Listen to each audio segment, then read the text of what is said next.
Bom, então, retornando aí às nossas conversas sobre Yang Mills, na aula passada, né, na aula foi a 14 bis, a aula de sábado passada, a gente fez a introdução ao modelo SU2U1, vemos assim uma construção básica, né, da teoria eletrofraca, falando da corrente de neutrino, falando da corrente eletromagnética, só para ver como a gente podia aplicar um modelo mais conhecido. Hoje vamos voltar a trabalhar com o Yang Mills puro, para discutir um pouco a questão análoga à do eletromagnetismo, né? Não só comparar aqui. Quando nós tomamos, só recordando aqui, quando a gente tem as equações de Maxwell, né? Vamos escrever aqui, a gente está só recolocando aqui rapidinho, né?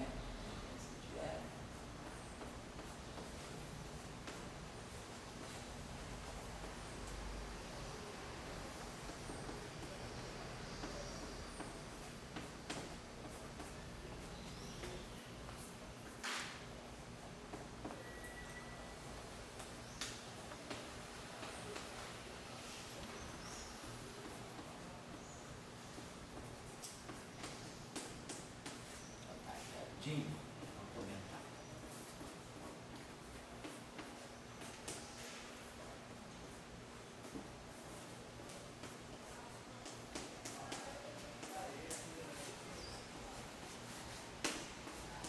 Então, só para a gente lembrar rapidinho, né, a gente faz essa discussão quando a gente considera as equações de Maxwell. A gente considera as equações de Maxwell e vai tirar o transporte de energia e momento. Então, normalmente, o que a gente faz a gente pega essa equação aqui, que é a equação de Faraday-Lenz, né, e a gente faz o produto escalar com o campo B.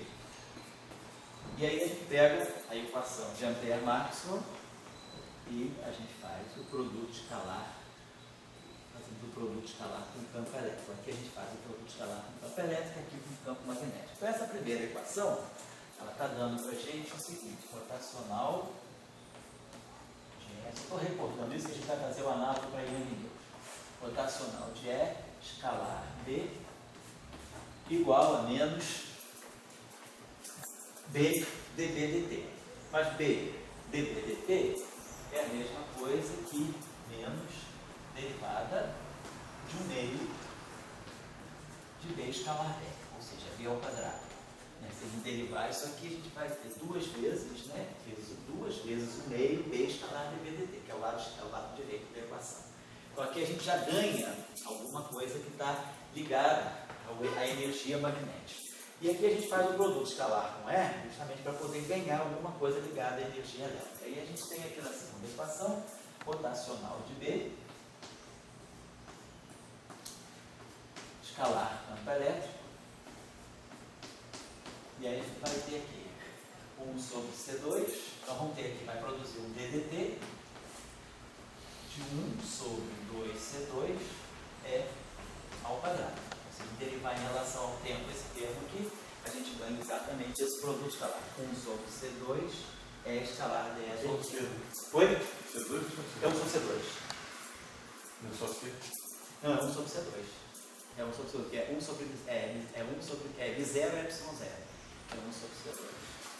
Que é aqui mais M0 J escalar E. Muito bem. Então a gente agora faz essa junção. A gente subtrai essas duas equações. Pega essa aqui menos essa aqui. Então vai ficar rotacional de B escalar E menos rotacional de E escalar B igual a ddt, e aí aqui a gente vai ter 1 sobre 2C2, né? E ao quadrado, mais 1/2 de B ao quadrado, mais M0 escalar E. Muito bem. Aí a gente trabalha esse lado aqui, né? Rotacional de B escalar E, rotacional de B é epsilon I J kappa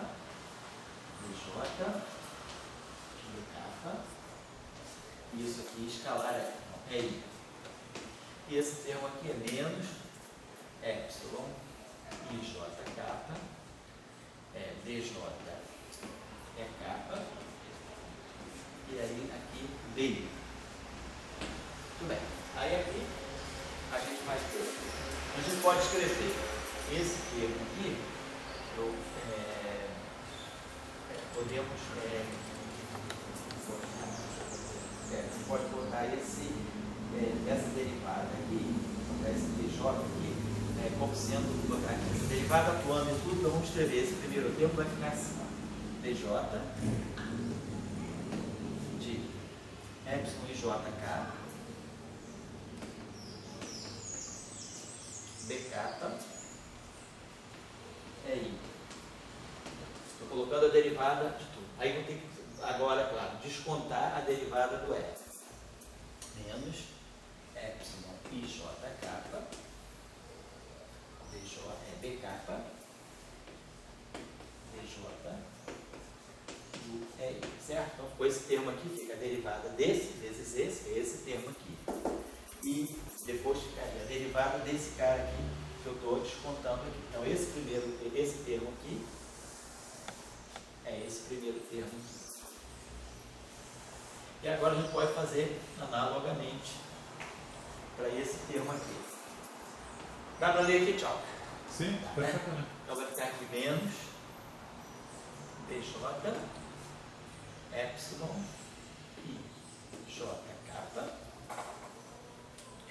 dk epsilon I jk é capa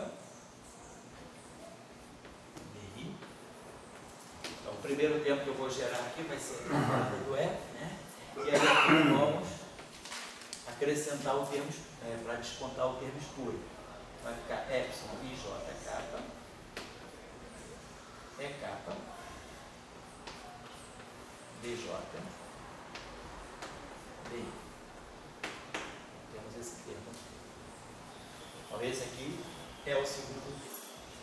Aí, tá legal. Vamos ver o que a gente pode fazer aqui de novo. Então, esse termo aqui, vamos ver aqui, DJ. Então esse termo aqui, epsilon I J, esse aqui está me dando isso, epsilon I J, DJ é I, isso aqui está me dando o rotacional de E, escalar T, tá certo. Isso, tá. Então nós não escrevemos, tá? Esse termo aqui, desse modo, tá? Esse termo aqui, desse modo, tá?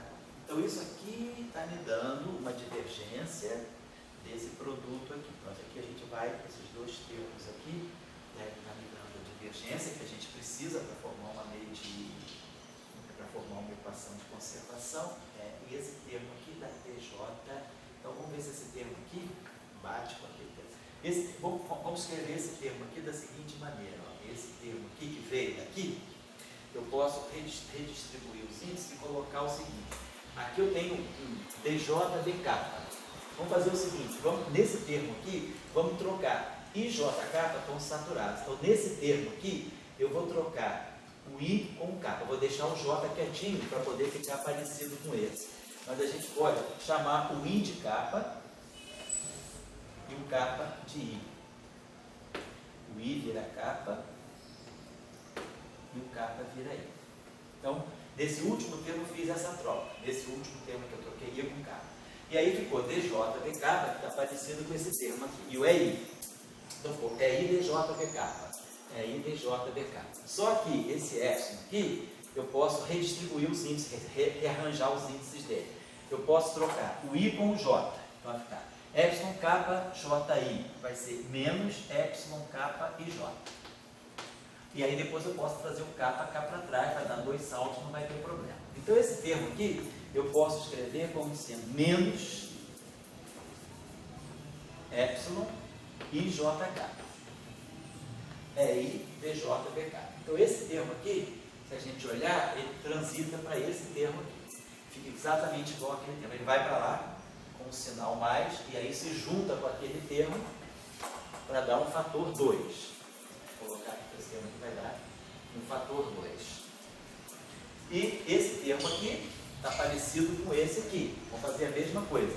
Vamos trocar I com K. O J fica parado. Mas o I vira capa e o K vira I. I vira kappa. Aqui tem um errinho, que aqui era esse termo aqui, opa, BJ,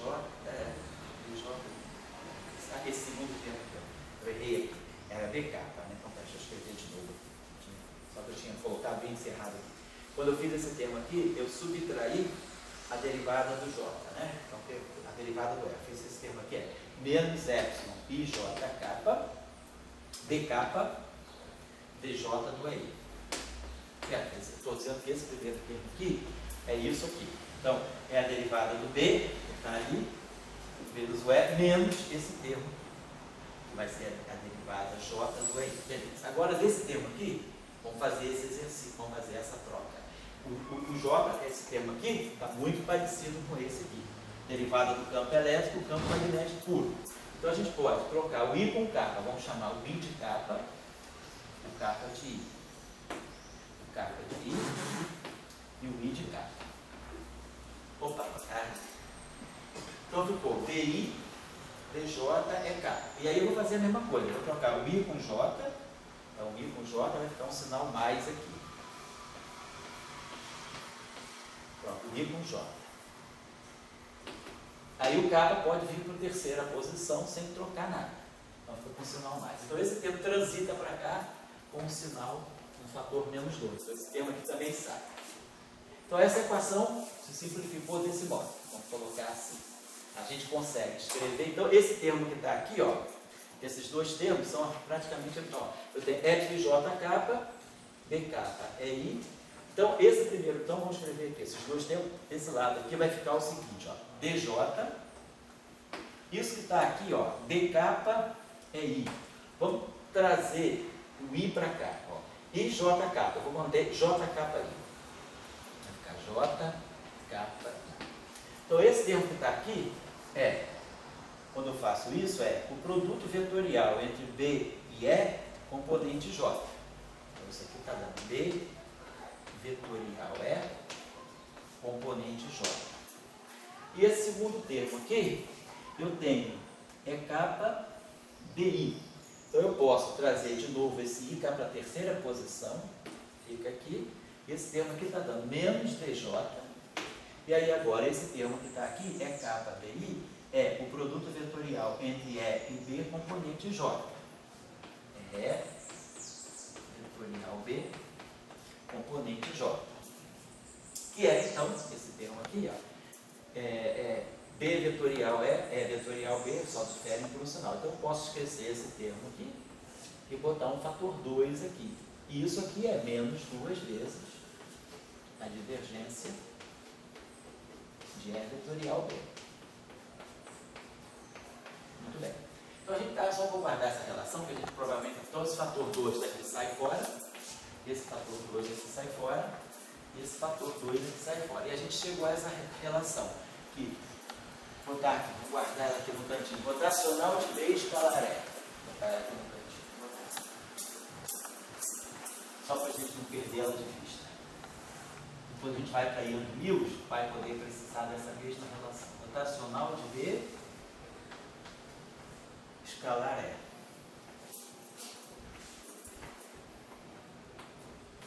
Menos rotacional de E escalar B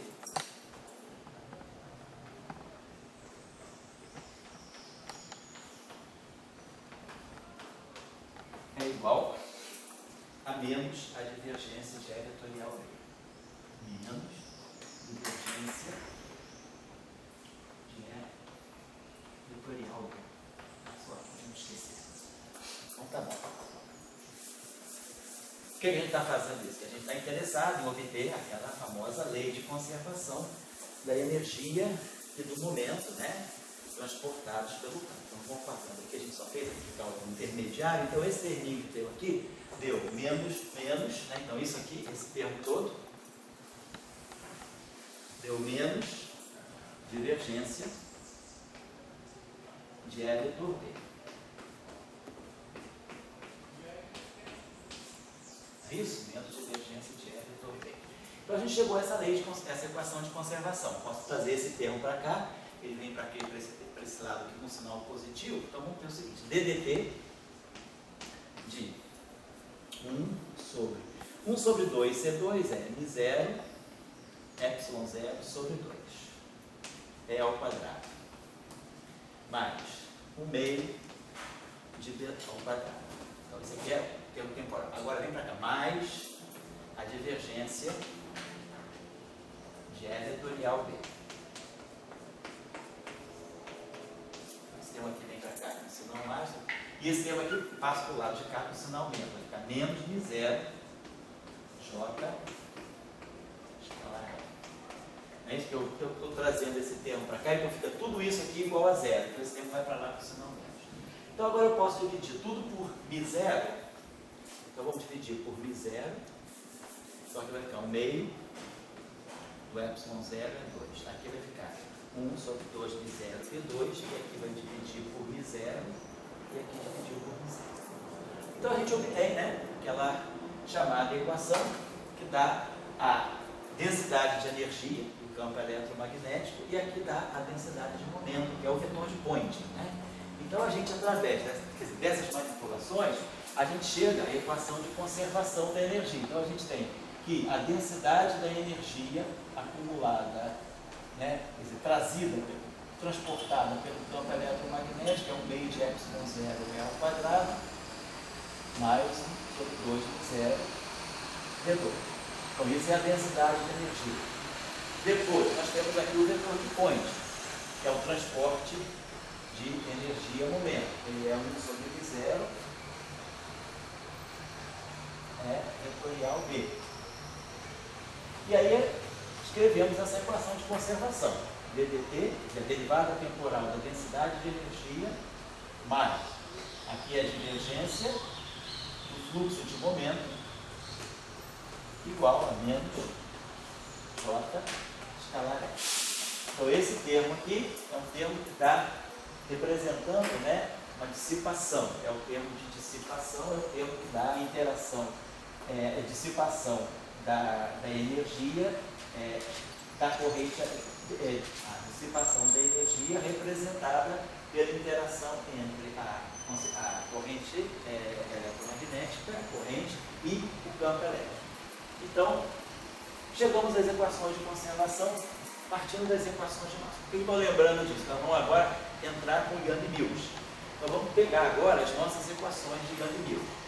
Então, agora vamos colocar aqui Young-Mills, vamos dizer, acoplado a uma corrente externa. Vamos colocar aqui as equações de Young-Mills em presença de fontes externas. Young-Mills, né, com fontes externas. Quem são as fontes externas? A densidade de cargas e a densidade de corrente. Exatamente como no caso de Marx. Vamos fazer agora a versão que a gente chama de versão não abeliana, né, dessa discussão que nós acabamos de ter. Então vamos escrever aqui as equações de Young-Mills. E a gente já entende, né, quais são, a gente já percebeu qual é a ordem das manipulações. Então a primeira equação é a equação de Gauss. Então a equação de Gauss, ela diz para nós que a divergência. Então nós temos agora os campos de Young-Mills. Nós temos o campo elétrico, né, de Young-Mills, os campos elétricos e os campos magnéticos. Lembrando aí das nossas definições. Lembrando que o campo elétrico, ele inclui, né, lá os potenciais, né, tem os termos de derivada, mas tem os termos novos, os termos quadrados. Então, isso aqui são os campos elétricos e magnéticos de Young-Mills. Então, menos gradiente de φ, menos dA dt, aí tem aquele G, F, A, B, C, φA, φA, AB, φA, AC. Então, não vou nem escrever as expressões, vamos direto escrever as equações de Young-Mills. Então, nós temos divergência, a equação vamos dizer, de Gauss, o campo elétrico de Young-Mills. Divergência de A mais G, F, A, B, C, AB, escalar S. Então, a primeira equação é a equação de Gauss. E isso aqui igual a densidade de carga.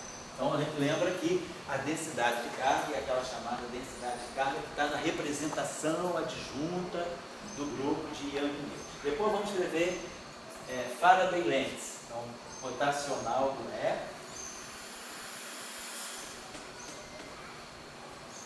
menos G, F, C, AB, vetorial EC, igual a menos dBdt. Então, menos derivada temporal do campo magnético, e aqui fica mais G, F, A, B, C, B, B, C. A derivada temporal, ela vai com esse sinal aqui, a derivada temporal vai com o sinal menos, então aqui fica mais. Então aqui está errado, hein? Aqui é sinal mais, perdão. Covariantização da derivada espacial é feita com mais, né? A covariantização da derivada temporal era feita com menos, e aqui então, como é menos dBdt, aqui fica mais, tá certo? Agora, equação de Gauss do campo magnético. Então vai ficar a divergência de B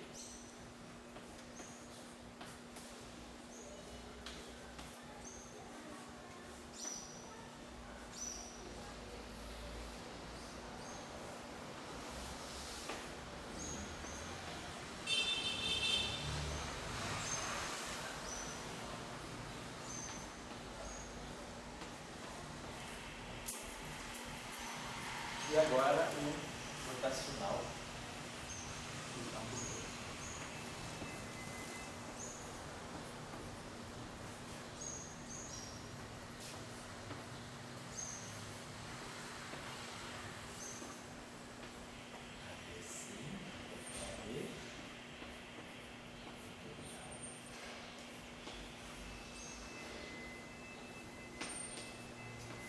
Igual a parte, a corrente de deslocamento, a derivada temporal do campo elétrico, 1 sobre C2, né? Mas vai ficar dRdt.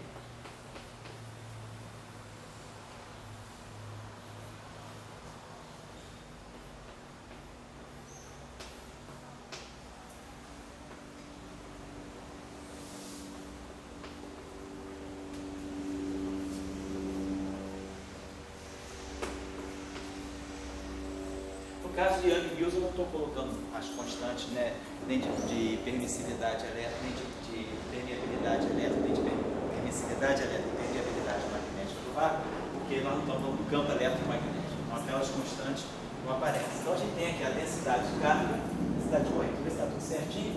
Então, o operador de gradiente ele é covariantizado com o sinal mais, o operador de derivada temporal é covariantizado com o sinal menos. Já tinha chegado a isso naturalmente, isso aí veio das derivadas covariantes. Então a gente tem as equações tipo Young-Mills.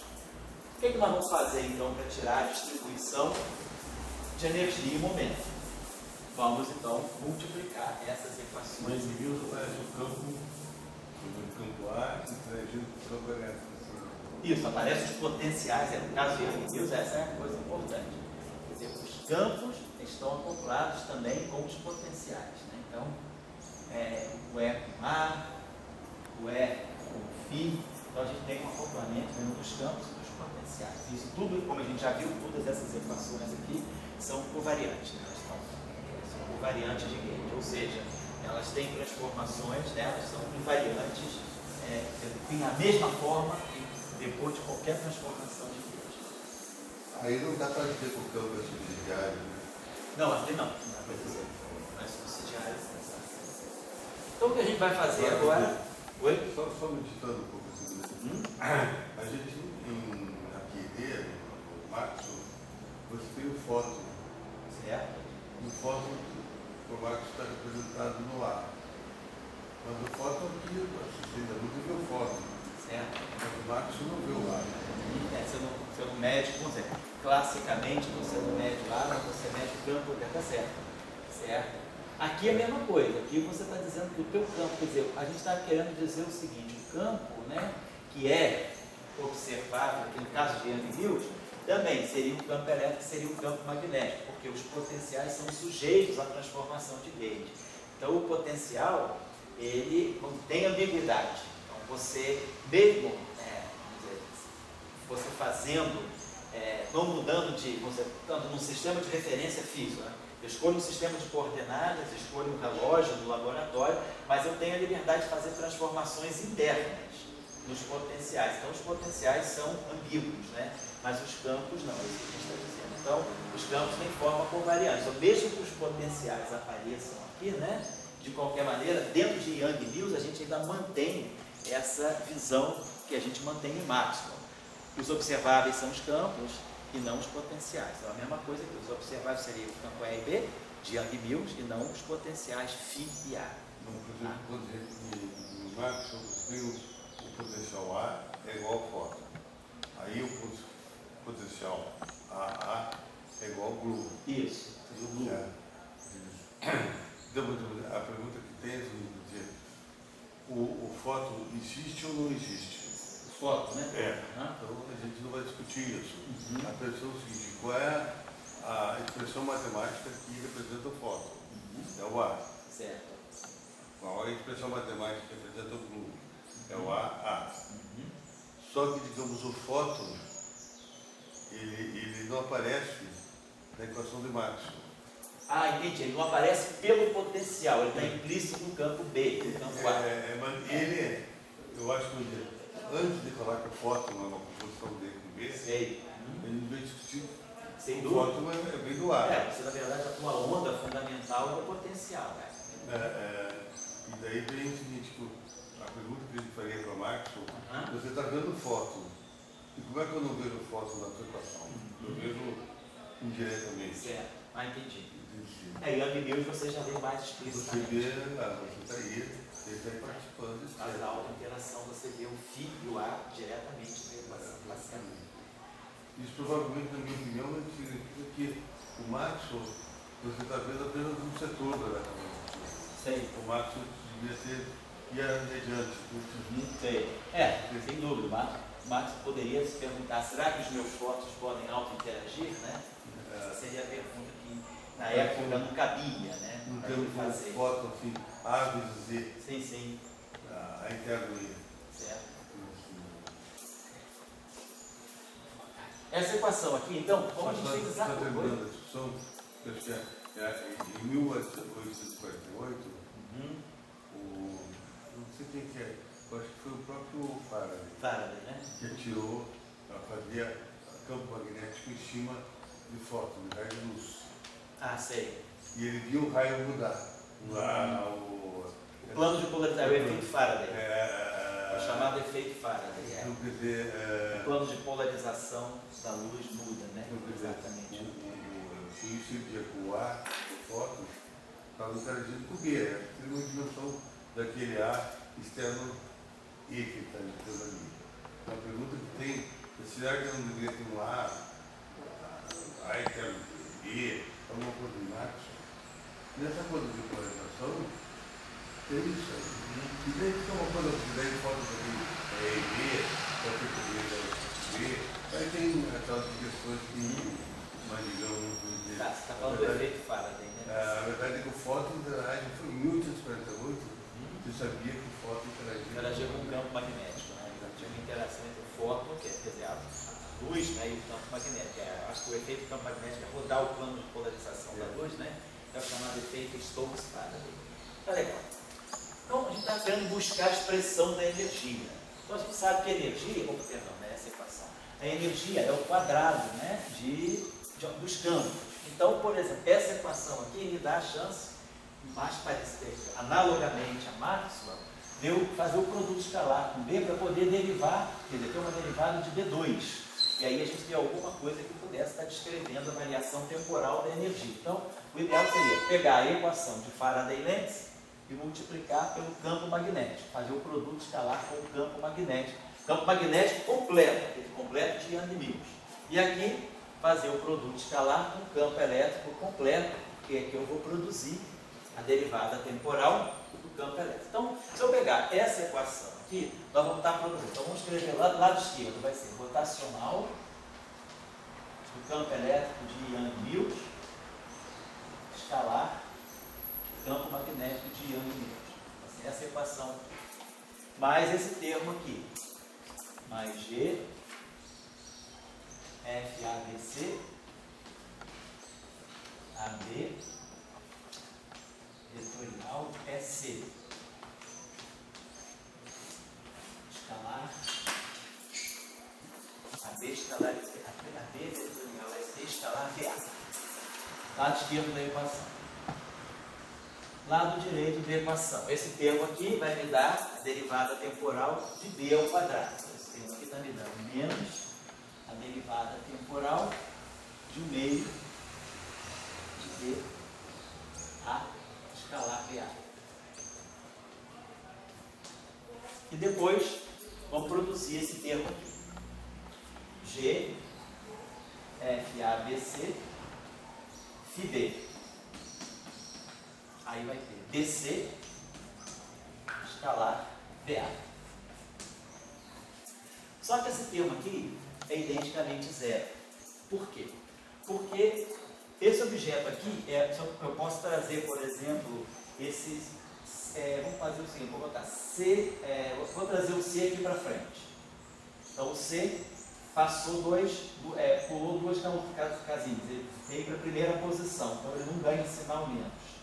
Então ficou assim, ficou FCAD. Agora, esse objeto aqui, esse produto escalar é simétrico em AC. Se eu trocar o C com A, esse aqui fica BA e esse aqui fica BC.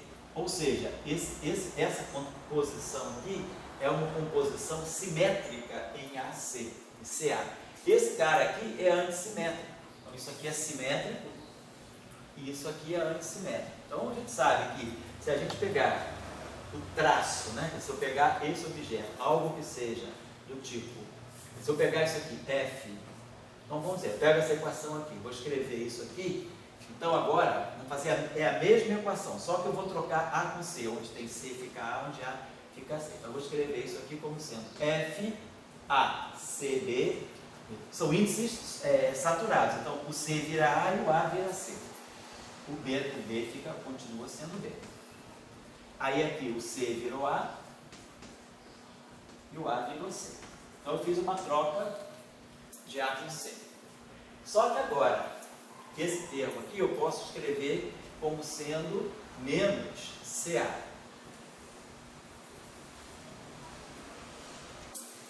E esse termo aqui tanto faz. Se eu puser BA escalar BC, é a mesma coisa que BC escalar BA. Então eu mostro que essa expressão é igual a menos ela. Por quê? Porque isso aqui é uma combinação simétrica em AC e a constante de estrutura é antissimétrica em AC. Então esse termo de fato é identicamente zero. Então não tem o outro lado aqui, não tem o outro termo do membro direito dessa equação. Então esse produto escalar aqui é identicamente zero. Aí agora a gente vai pegar essa equação aqui, rotacional de B, tá? Fazendo exatamente igual a Marx, só que aparecem mais termos. Rotacional de BA, escalar PA. É esse primeiro termo aqui. Mais G, FABC, AB, vetorial BC, AB vetorial BC, escalar é.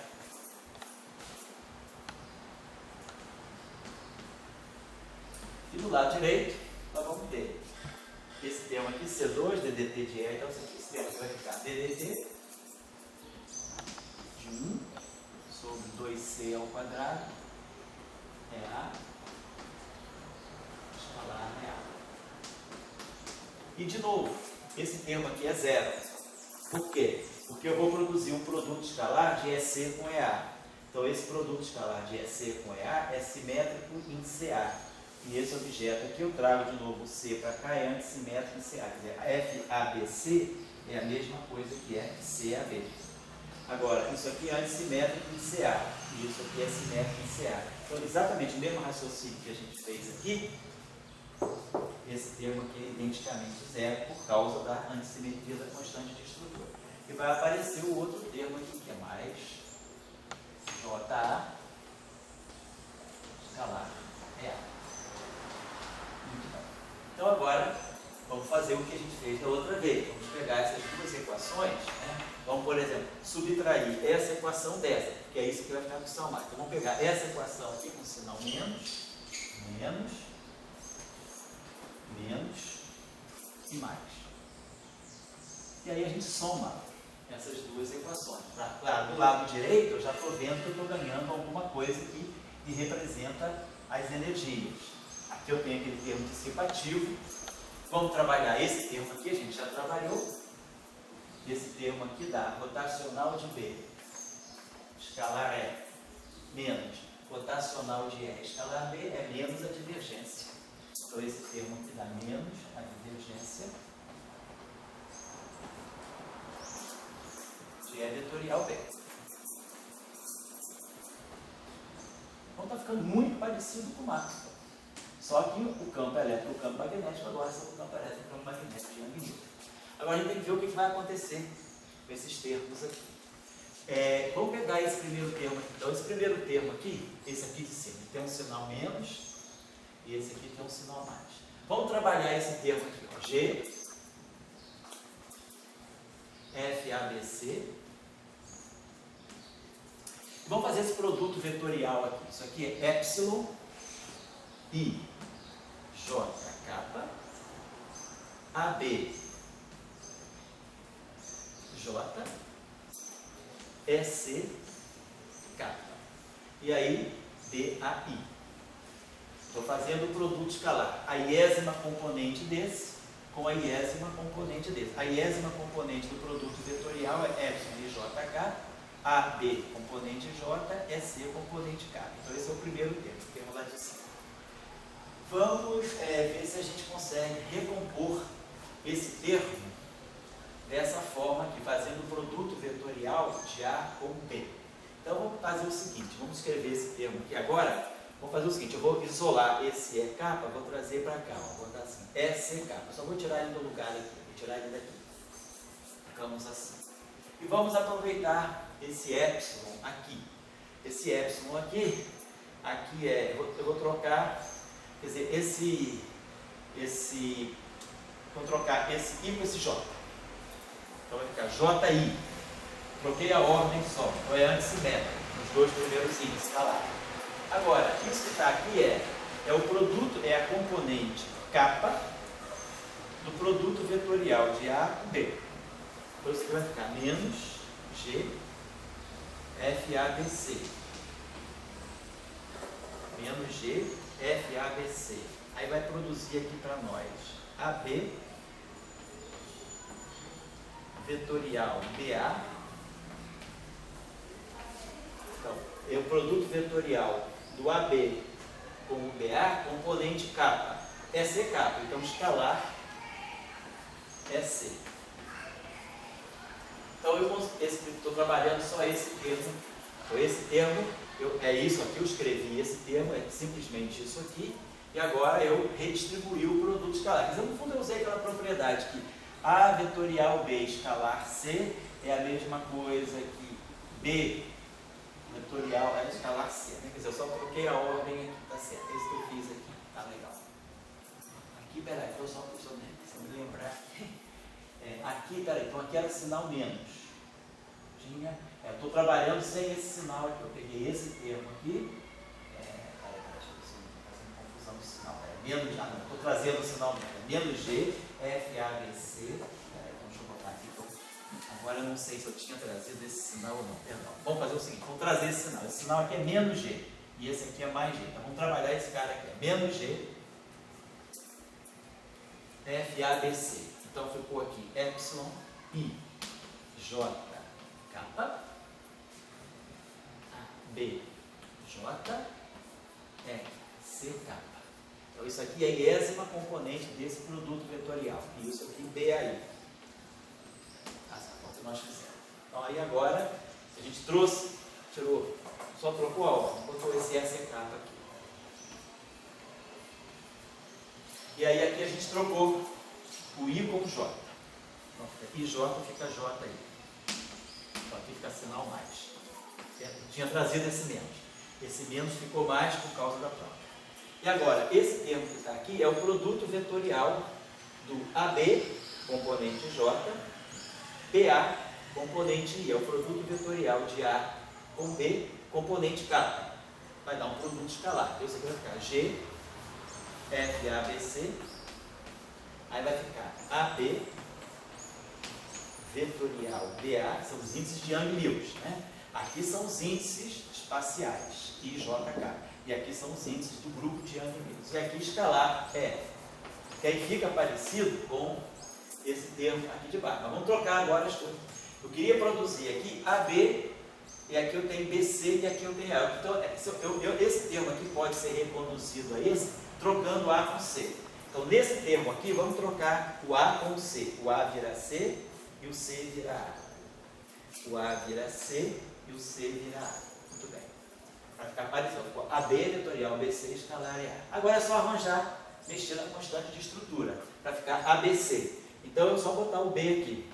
Troco A com B, é um sinal menos. Aí trago o C para cá, e vai para a terceira posição, dando 2 saltos, não vai ter problema. Então, a gente mostrou que esse termo aqui é igual a menos isso. Então, quando eu somar isso mais isso, que foi o que eu fiz, né? Eu peguei essa equação, eu somei com essa, esse termo aqui vai cancelar exatamente esse termo aqui, porque esse termo aqui, que é menos G blá blá blá, ficou menos G blá blá blá, que é esse termo aqui. Então, esse termo aqui cancela exatamente com esse. E aí, no caso de Young-Mills, a gente tem uma equação que é análoga à equação da teoria maxwelliana. Então, aqui, ddt de 1 sobre 2c ao quadrado é A, escalar é A, mais 1/2 de BA, escalar BA. Aí depois vamos trazer para cá mais a divergência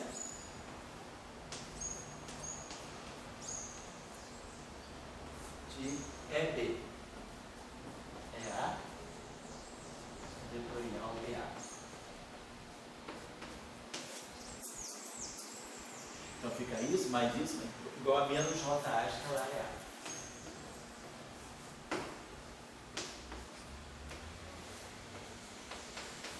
Então, de novo, nós temos as mesmas interpretações que no caso de Marte. Aqui é a densidade de energia do Young-Mills, quer dizer, a onda de Young-Mills, ela transporta essa densidade de energia. Aqui vai ser o análogo do vetor de Point, o vetor de Point, o transporte de momento, seria o vetor de Point do Young-Mills. Lembrando, sim, que os campos E e B têm uma expressão agora mais complicada do que no caso maxwelliano, né? Só derivada dos potenciais. Tem um termo com uma constante de estrutura, um termo não linear, né? E aqui, de novo, a gente tem um termo tipo dissipativo. Quer dizer, esse aqui é o análogo daquele termo de dissipação, né? Da dissipação da resistividade, né? Do efeito, a gente chama de efeito Ohm, né? Que é a dissipação da energia do campo eletromagnético pela presença da corrente, aquele termo dissipativo, que é a chamada, sei lá, a equação de efeito Joule, né? Dissipativo. É o análogo, né, do efeito Joule no caso de Young-Mills, mas fica a mesma coisa, a mesma estrutura, a corrente escalar do campo elétrico. Então isso aí fecha para nós um pouquinho já, né, uma discussão que seria qual é o transporte, né? O que a onda de Young-Mills está transportando. Então, exatamente como no caso de Marte, a onda de Young-Mills está transportando a energia e o momento tem a dissipação se houver fonte externa. Se não houver fonte externa, então esse termo aqui é zero. Então, se não houver fonte externa, isso aqui é uma equação realmente de conservação no sentido mais estrito da palavra, né? Então, esse objeto aqui é o invariante de Gauge, é o invariante de S-N, e esse objeto aqui também é o invariante de S-N. O que a gente está dizendo aqui, para apagar aqui, né? Se a gente faz uma transformação de Gauge,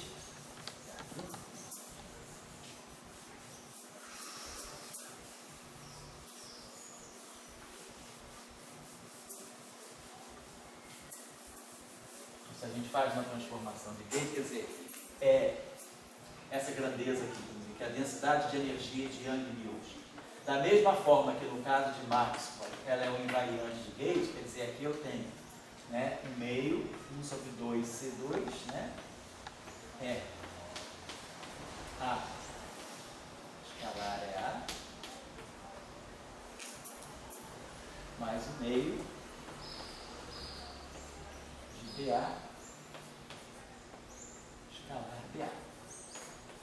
Então, se nós fizermos uma transformação de gauge,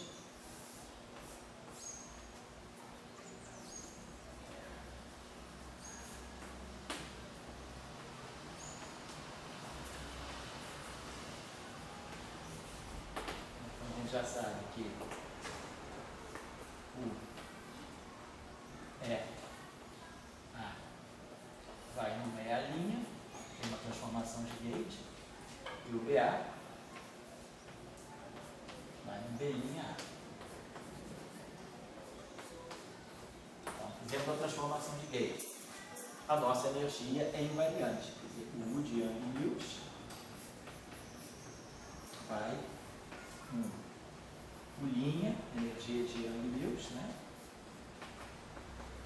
Que é igual a 1/2C2, né? É a linha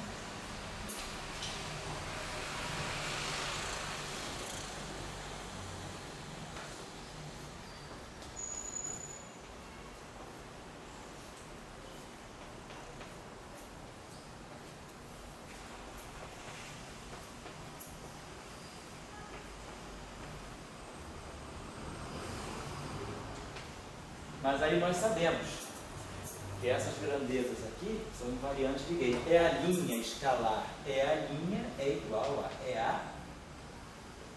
escalar é A. E o BA' escalar BA' é BA escalar BA. Então, a energia fica invariante de gauge. O linha é igual a 1. Como deveria ser, a energia é uma grandeza física, a densidade de energia é uma grandeza física, ela não deve depender do gauge, ela deve ser invariante de gauge, né? Da mesma forma, a gente tem aqui o vetor de Ponting, eu não vou fazer, mas o vetor de Ponting também, devido a esse produto aqui, quer dizer, EA vetorial, EA, isso aqui, do ponto de vista do grupo de gauge, é um produto escalar, eu estou somando A com A, componente A com componente A, então isso aqui também é um invariante de gauge, então o vetor de Ponting também. Se eu escrever o vetor de Ponting transformado, né, quer dizer, colocar a linha escalar BA', isso aqui é igual a EA vetorial BA. Então, a gente tem essas grandezas, a densidade de energia e a densidade de momento transportados são invariantes de gauge. Entendeu? O vetor de Ponting transformado, quer dizer, quando eu transformo os campos de gauge, o vetor de Ponting fica assim, com os campos transformados. Só que, ao colocar a transformação desse vetorial, a transformação desse, dá igual ao resultado original. Então, queria chamar a atenção disso, né? A gente tem, então, a gente vai precisar disso depois nas próximas aulas, quando for estudar as soluções topológicas, a gente vai precisar de configurações, os instantons, são configurações de campo que minimizam a energia. Então, a gente vai querer saber qual é o valor mínimo, né, dessa energia para poder tirar uma configuração de instant, né? Muito bem. Então, esse era o primeiro momento aqui. Depois nós temos uma outra discussão para fazer aqui, que é a questão das conservações das cargas. Deixa eu apagar aqui. Então, vamos voltar aqui às equações de Maxwell, né? Só que agora, as equações de Maxwell, as equações de Young-Mills, com fontes externas, só que agora em forma covariante. Lembra que a gente tinha escrito assim, a equação de Gauss, nós tínhamos escrito assim, a divergência covariante, divergência AC do EC igual ao ρA. Isso aqui era a equação de Maxwell em forma covariante. Aí tínhamos aqui rotacional de E igual a menos dB/dt. Derivada temporal, vamos colocar assim, derivada temporal AC do BC. tínhamos aqui a divergência de B igual a zero. Tínhamos aqui o rotacional de B igual a 1 sobre C2, derivada temporal do E, mais J. Tá? As equações de Maxwell, né? Aquelas que eu escrevi ainda agora, só que eu, em vez de abrir essa expressão como eu tinha feito ainda agora, eu estou deixando ela fechadinha, assim, certo?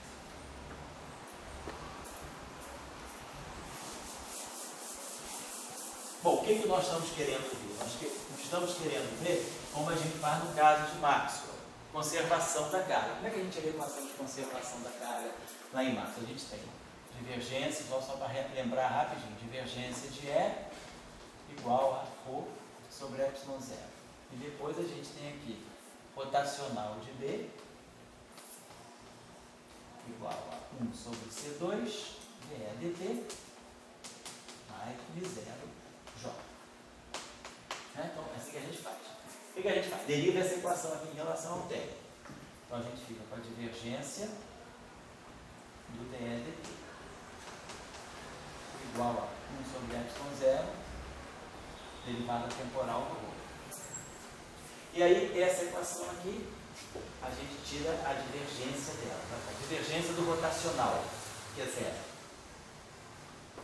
Aí vai ficar 1 sobre C2, divergência do E. E mais de zero, divergência do J. Só lembrando rapidinho, né? Então, esse termo aqui a gente conhece. Divergência de dE dt, divergência de dE dt é 1 sobre ε0 de rho dt. Então, você está dando para nós 0 igual a 1 sobre C2. 1 sobre C2 é de 0 ε0. 0 ε0. Esse é 1 sobre C2. Mas quem é ddt da divergência de E? É o de rho dt. O ddt da divergência de E é o de rho dt, ddt de rho. E aqui mais V0, divergência de J. Perfeito. Aqui eu esqueci. Desculpa, aqui é 1 sobre C2, né? ddt, substitui sobre J. Perdão. Isso aqui é 1 sobre ε0. Então, a divergência ddt, a divergência de E é 1 sobre ε0 de rho dt. Esse V0 ε0, ele vem em 1 sobre C2. Mas essa equação aqui me coloca um ε0 no denominador. Porque eu tenho esse 1 sobre C2 aqui, mas ddt da divergência de E é 1 sobre ε0. Então, eu cancelo ε0, e aí vai ficar V0, eu cancelo tudo então. E aí a gente ganha a equação que dá a continuidade da carga elétrica, só para lembrar. Agora, no caso de Young-Mills, aqui, o procedimento deveria ser semelhante. Para eu tirar uma equação de conservação, eu tenho que ter a derivada temporal da carga para formar uma equação de continuidade, a derivada temporal da carga e a divergência da corrente. Então, vamos lá.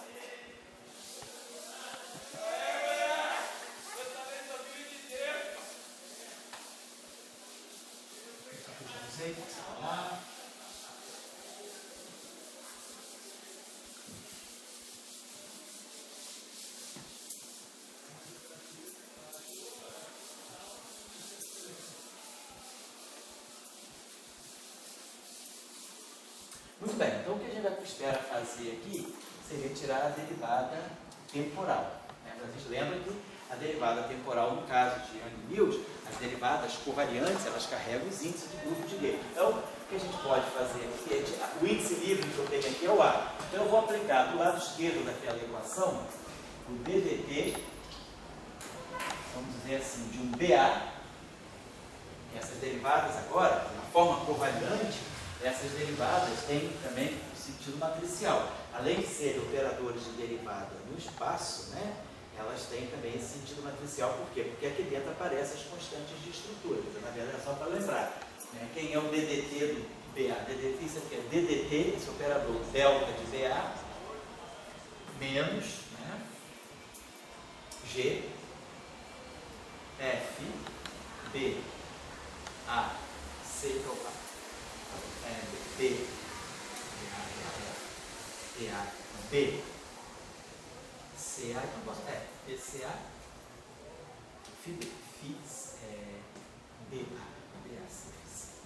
então isso aí é a nossa derivada temporal, só lembrar disso, quer dizer, o que aparece aqui, na derivada temporal, aparece sempre assim, seria DDT, né? Se eu aplicar com isso aqui, por exemplo, vamos dizer assim, nesse ROA, isso aqui vai estar dando DDT, então vai ficar delta de BA ROA, vai ficar delta de BA ROA, vai ficar ROB, vai ficar DDT do ROB, menos G, F, B, CA, FC, ROA. Isso aqui seria a derivada temporal covariante do BA. Então o índice B está aqui, e os índices C e A vão somar. Então é só para lembrar que essas derivadas covariantes em forma fechada assim, a gente tem que pensar nelas como um sentido matricial. Então está aqui, vou aplicar esse operador DDT BA atuando na divergência do A, C. Aqui eu até poderia ter colocado assim, fazer o contrário. Vou botar assim, AB, vou botar assim, AB, B. Isso, vou botar aqui AB, vou botar só, esse índice aqui é muito mesmo, é saturado, né? AB,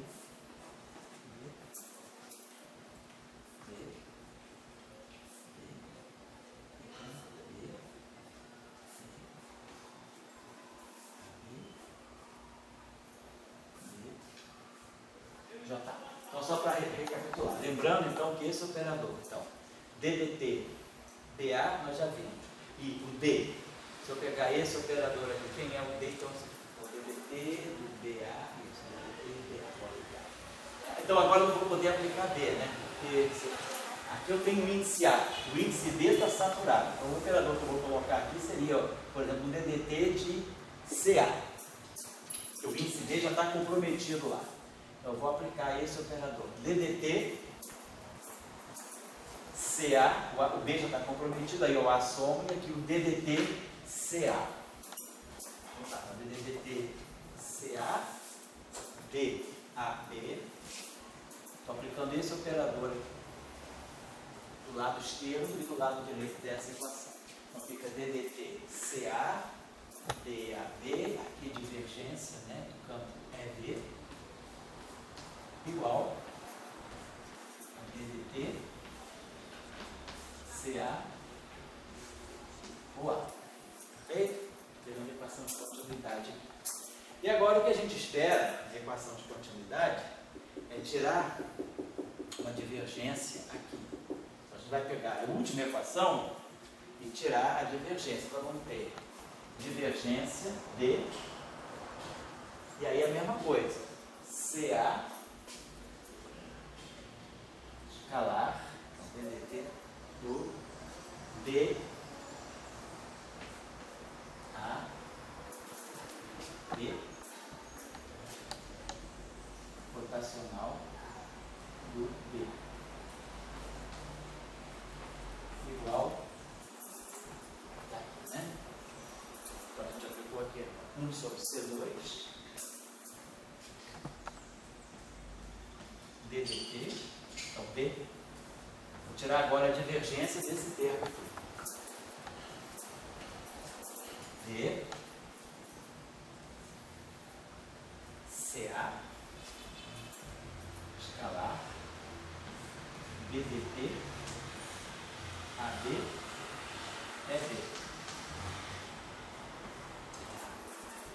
Estou aplicando o operador divergência de CA, divergência de CA, DDT do AB, EB, mais DDT do CA, divergência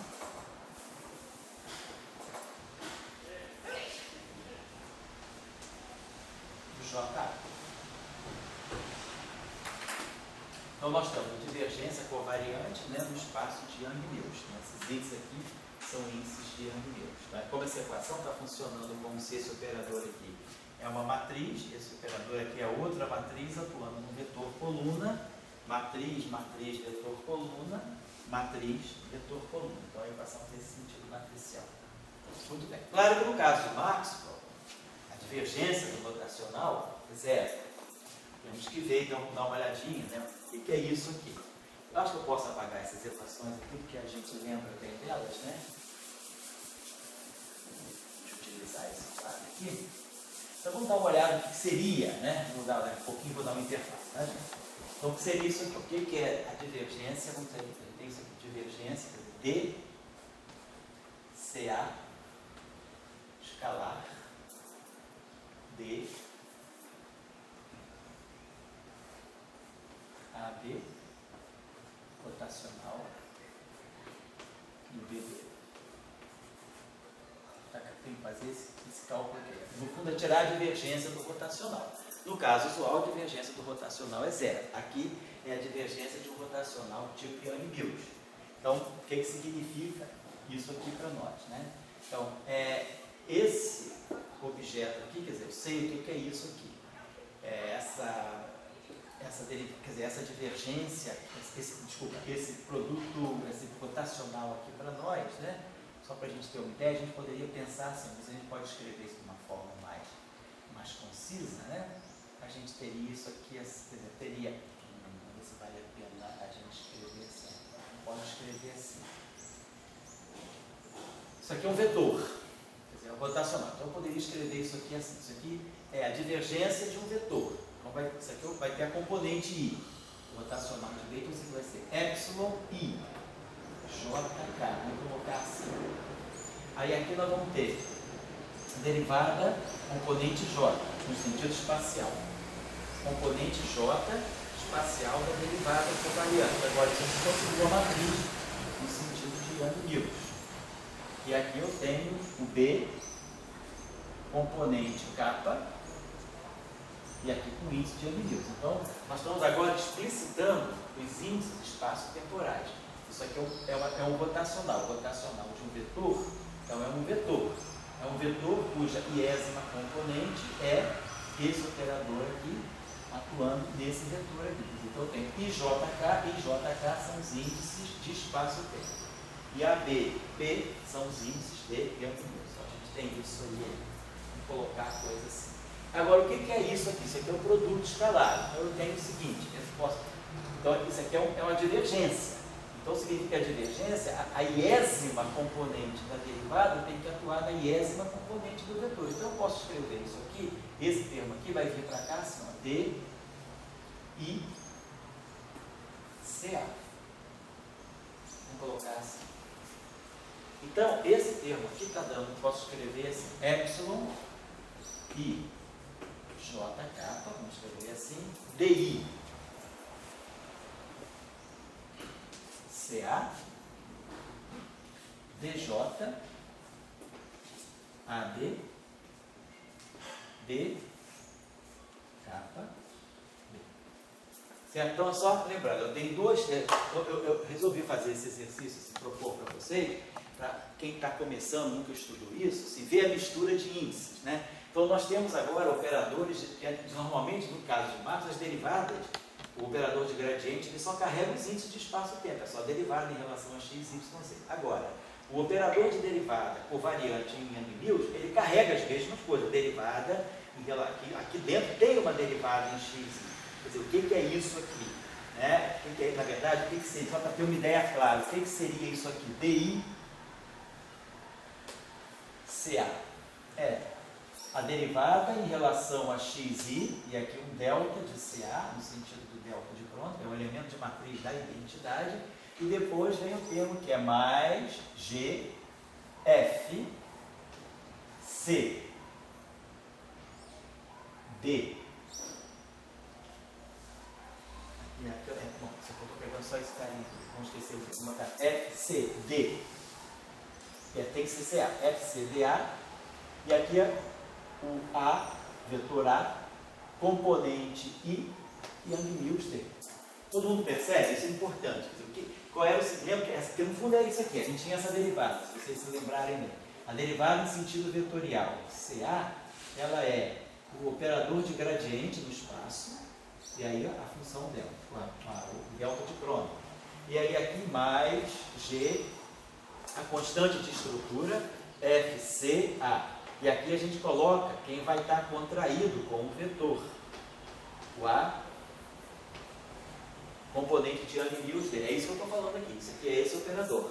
Então agora, se eu pegar a iésima componente dele, eu vou pegar a iésima componente do gradiente e a iésima componente do vetor. Claro, então esse é o operador de derivada.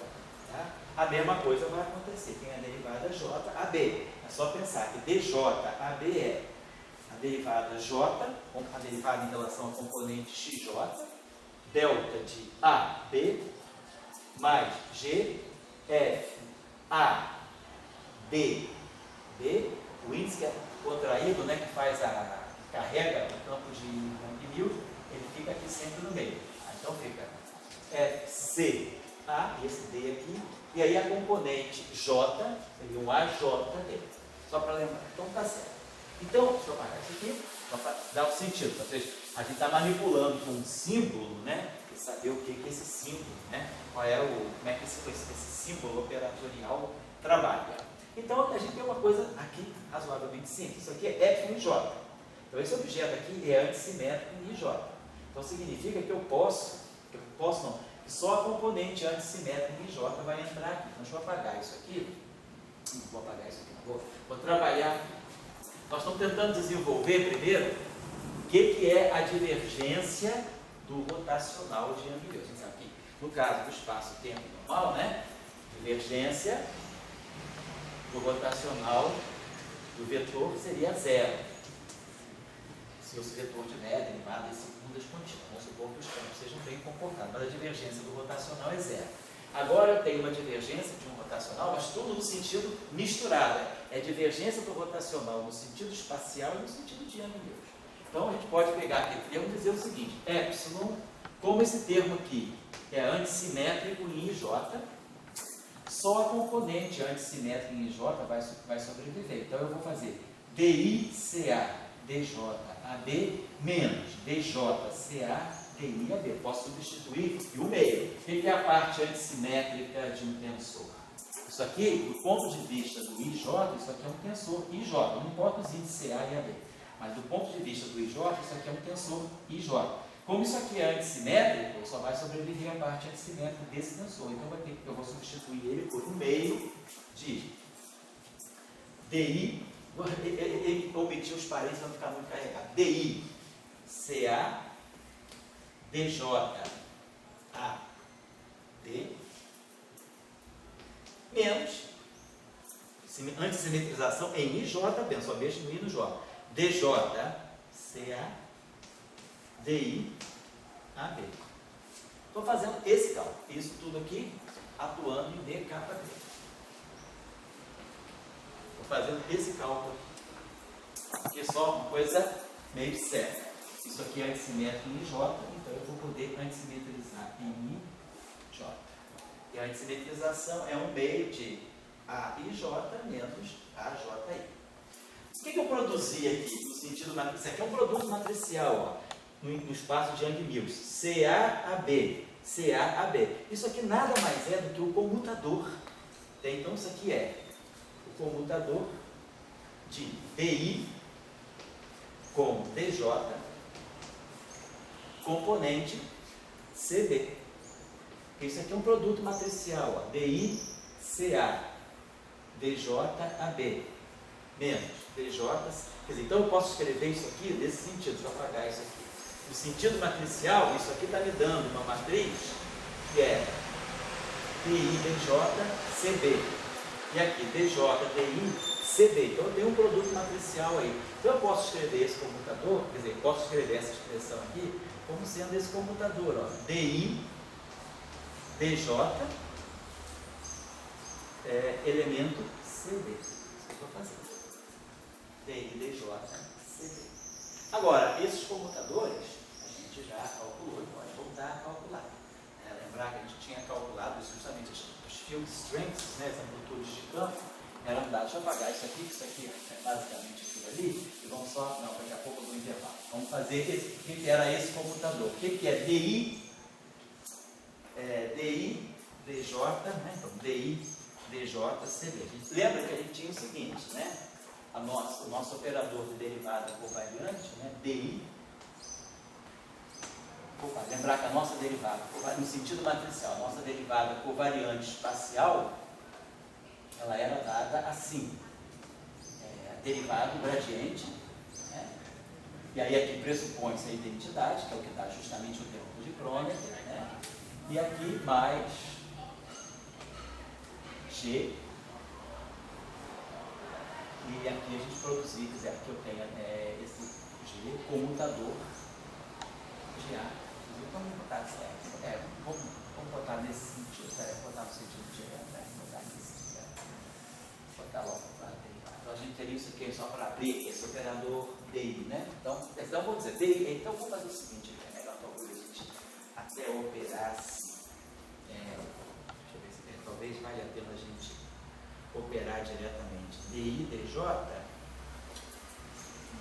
só ver o que é mais factível aí. Eu pego o DI, DJ, que era direto, como a gente tinha feito, né? Quando a gente fez lá o Young News, né?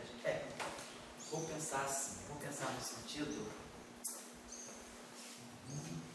matricial. Eu me lembro quando a gente definiu os field strengths, né? A gente pegou o comutador das derivadas, né? Então a gente pegou a derivada DDT, pegou a derivada DI. Então vamos colocar o seguinte, eu acho que é melhor fazer isso. A gente tinha feito assim, para nós a derivada DDT, ela era DDT, diz a identidade, e aqui a gente omitia, né? Acho que a gente, de uma certa maneira, omitia aqui o índice de Young News, né?